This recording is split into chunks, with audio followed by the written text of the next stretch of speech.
प्राचीन समय की बात है। एक नगर में एक अत्यंत गरीब लेकिन सच्ची श्रद्धा रखने वाली स्त्री रहती थी। उसका जीवन दुखों से भरा था। पति बीमार रहता, घर में धन का अभाव था और संतान का भी सुख नहीं था। समाज से उसे ताने मिलते, परंतु उसके मन में केवल एक ही सहारा था, बजरंगबली। हर मंगलवार वह सवेरे उठकर स्नान करती, लाल वस्त्र धारण करती और सच्चे मन से हनुमान जी का व्रत रखती। घर में कुछ भी न होने पर भी वह गुड़चना का छोटा सा भोग अर्पित करती और रोते हुए कहती, हे पवन पुत्र, मेरे पास देने को कुछ नहीं, बस मेरी भक्ति स्वीकार कर लो। दिन बीतते गए, पर उसकी श्रद्धा कभी कम नहीं हुई।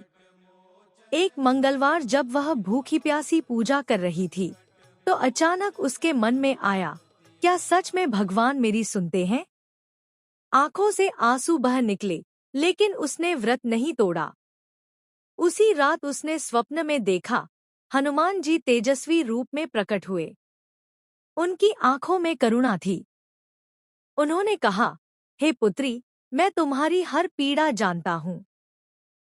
धैर्य रखो, तुम्हारा विश्वास ही तुम्हारा सबसे बड़ा बल है। अगले ही दिन से उसके जीवन में परिवर्तन होने लगा। पति का स्वास्थ्य सुधरने लगा, घर में काम मिलने लगा और कुछ समय बाद उसे संतान सुख भी प्राप्त हुआ। जो लोग पहले उसका उपहास करते थे, वही उसकी श्रद्धा की मिसाल देने लगे। स्त्री ने समझ लिया कि हनुमान जी व्रत केवल इच्छा पूर्ति का नहीं, बल्कि धैर्य, शक्ति और सच्ची भक्ति का मार्ग है।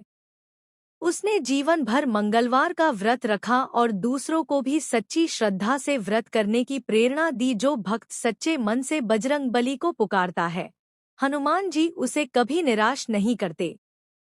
जय श्री हनुमान।